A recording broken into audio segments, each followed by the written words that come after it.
guys, welcome back to Kachi Outdoors. I'm Ben, and we're going to be going through how to make your own cheek rest for your deer hunting rifle today. So I've just finished making this one, and I'll show you how to do it. We'll go through the process together. It's pretty straightforward. I made it out of Kydex, which I got on Amazon, and I will put a link for the Kydex down in the description and some other parts and pieces. And so check the description if you want to pick that stuff up. A cheek rest is something that is oftentimes overlooked in its importance. It can be very critical for getting your cheek lined up to your scope, and it's a lot like archery. People don't know that if you don't have a proper cheek weld to your buttstock when you're looking through your scope and you're kind of floating in your parallax, you can end up with some serious downrange accuracy issues. So let me show you how to make it. So most of this project you just need basic hand tools to do. Most of you guys are going to have the tools needed to do this. The main couple things that you're going to need is you're going to need a drill, because you're going to be drilling some holes. You're going to need a heat gun of some kind. You could use a torch, but don't get crazy with it. Don't get too close. Sometimes you'll mess up the finish on the Kydex if you get too close with a torch, but you can use it if you don't have a heat gun. You're gonna need, a ruler, some kind of straight edge, measuring tape, a razor knife, some basic hand tools you'll see me using in the video. I do use a bandsaw in the video, like a homemade bandsaw you'll see, but you don't have to have that. You could cut the Kydex with tin shears, or you can cut it with a regular hand saw or like a jeweler saw, or there's, get creative. You're just cutting plastic. So anyway, let's check it out.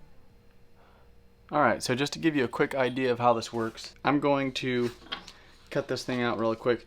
Generally the size I like to use for, most rifle stocks, it's either like 7x9, 6x9, something like that. The one I've found that I want for this particular rifle that I'm putting it on is going to be 7.5 by 8. So that's kind of what I'm going with, and I'll just kind of get this mostly straight here. Trim this piece off. 7.5.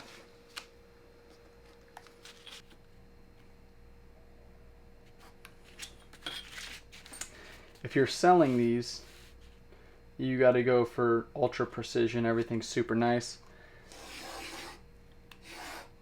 I'm not selling it. I'm just putting it on a 12-year-old deer rifle, so it's not a big deal to me.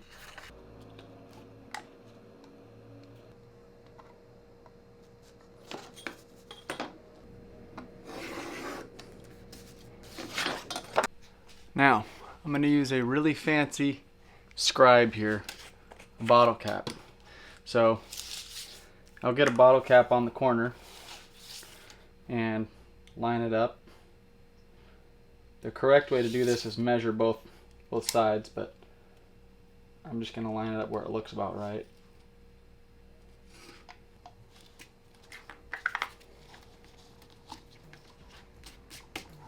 Okay. And this doesn't have to be perfection.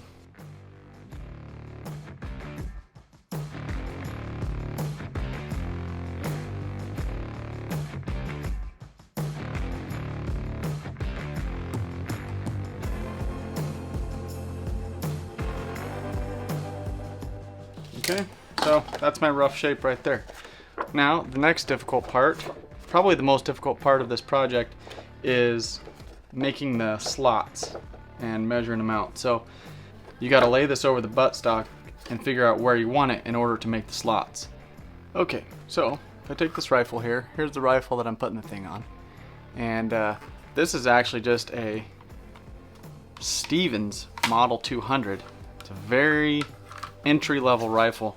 Just put an Arkin Optics SH4 Gen 2 long-range precision scope on it, and I just put a Magpul bipod on it. We'll see how that works out. I'm trying to keep it as light as possible with this gargantuan scope. So if I take to the rifle and set it right here, kind of line it up, you can get a look at what it's going to look like straighten the edges up to each other, and it's going to be something like that. And kind of straighten them up, and then basically put it where you want it on the stock. And you know, I just arbitrarily pick out where I want the holes to be. So if I want them like a good spot in the stock, something like here, and maybe here. They're kind of centered from each side. Now we can measure those up and make sure they're good. The other thing is like the length of throw that you want to have on this. So if you have it, you know, the bolts are way down here, you're only going to be able to go up this far and that's it. If you have it way at the top, the bolts might get in the way. I'm going to stop these 1/2 inch from the bottom because you don't want to make the slots too close to the bottom. So we'll go 1/2 inch right there. And that's where they'll stop. 5 1/8. All right, now we'll just make these slots. And so if we're figuring that we'll split this thing in half, figure out where the true middle is. So it's 8 inches, 4 is right here. Now that we know the middle, we got a 1/2 inch short here, and this is rolling around the top. So we don't want to go a 1/2 inch short here, or the slots would go all the way up onto the top. So we'll keep this probably about where it's at, 1.5 inches down. So we'll go, let's see where this one's at. 1.5 inches will be right here. 1.5 inches right there. Now we're just going to line up the marks with the ruler, and that's where our slots are going to be cut in.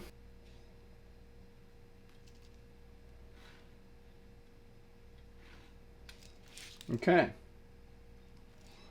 Now, most of the hard work's done. All we got to do is cut these things out with a razor knife. And generally what I'll do is I'll do it just enough so that I can mark through it with a pen. So I'll just go to the side.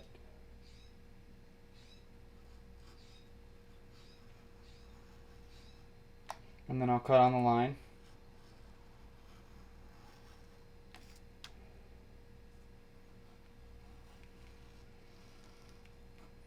Now I'll snip them off.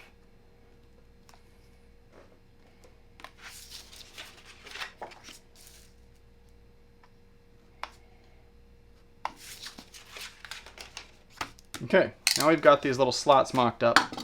Now what I want to do is overlay this on the stock. So now you just line it up about where it's going to be at full depth, and make sure that you've got a little bit of room.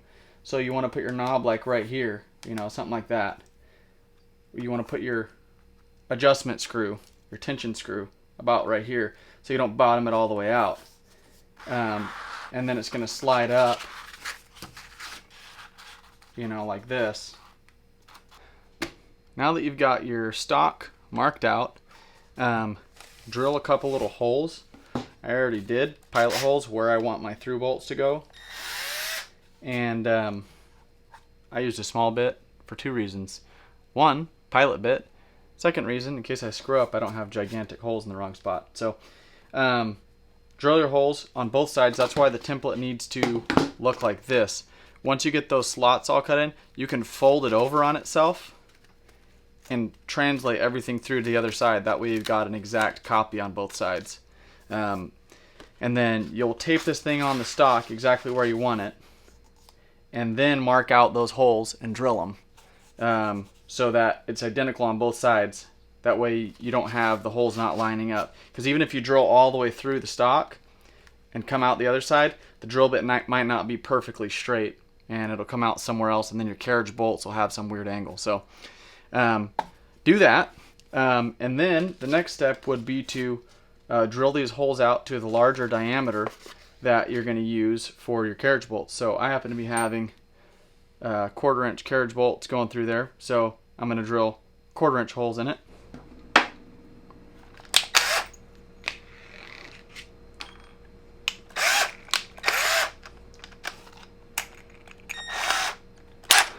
This is the part where I'm thankful I have a cheap $300 gun that I'm drilling on, because, oh well.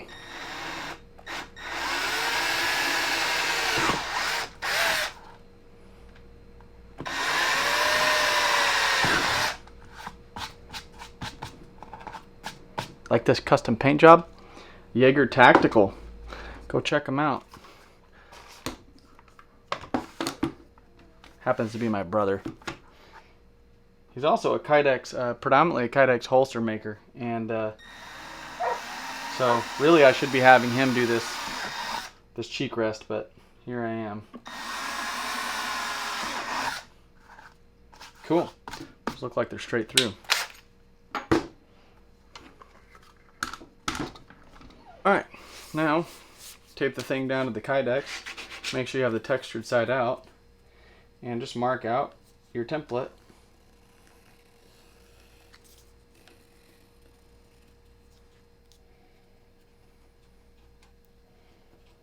Make sure to cover the areas that you need to mark with tape, like me, so that you have to peel them up afterward. Probably could have just held it down. Okay. Now, probably should cut this out with a bandsaw, which I have, but I don't want to set up. But I'm going to try 10 snips and see if it works or not. I'm going to cut it straight first.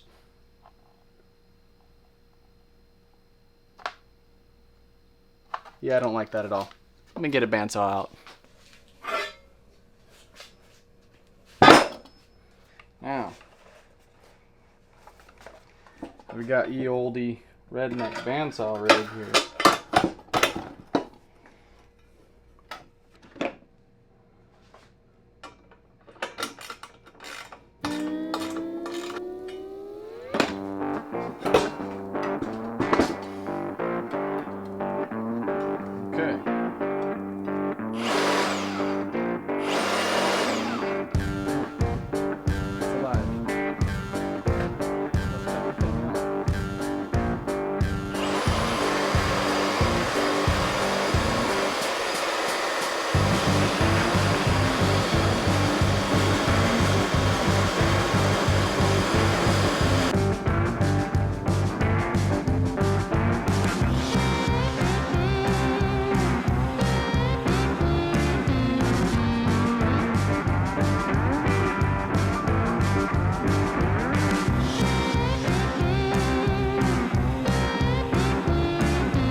Sand it up a little bit, make it nice. Now, one can use quite a few different implements when it comes to this portion of the trick here, but I'm just going to use a work sharp tool sharpener. It's a pretty straightforward tool, so I thought that was a way to turn it on and keep it on. Oh yeah. Alright.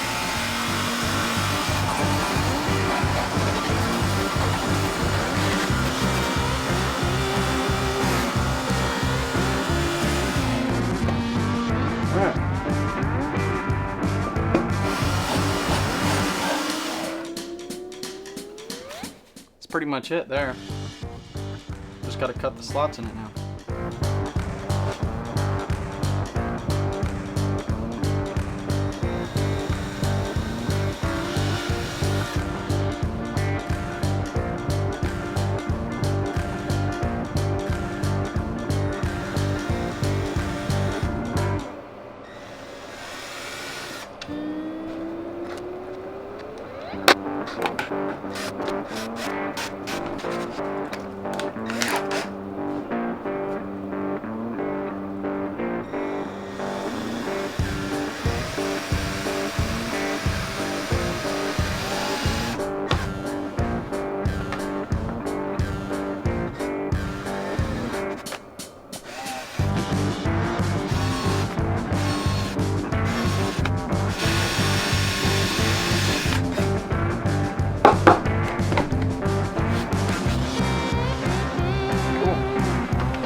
Okay, so I got that thing all formed up. It's pretty nice and straight to the back of the stock.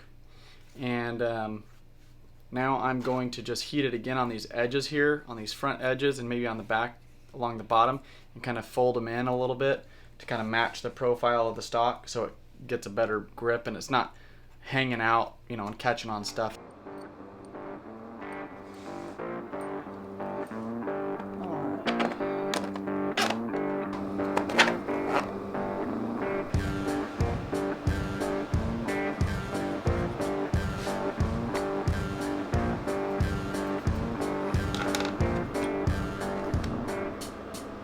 Wow, snug fit.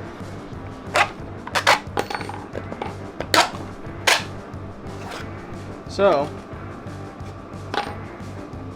cut those things on a bandsaw real quick.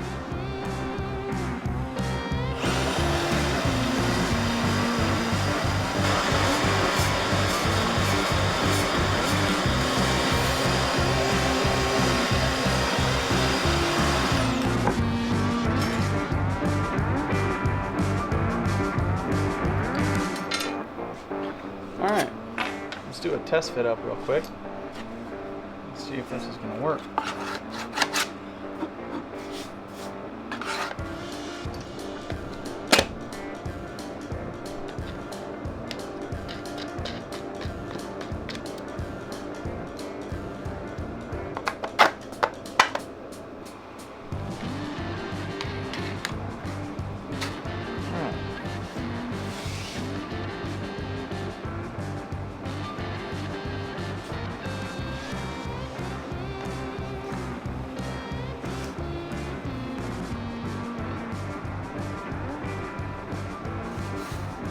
Pretty solid. I think that'll work.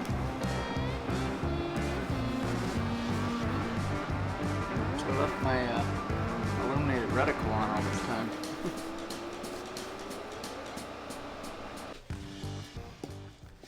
Well guys, thanks for watching this video. I hope this helped. For anyone who's looking to make themselves a cheek rest, you can also buy them for like $35, but you know, what's the adventure in that? So thanks for checking it out, and don't forget, like the video, helps the algorithm, subscribe, leave a comment. If you guys have ever built one of these before, or I've inspired you to, let me know.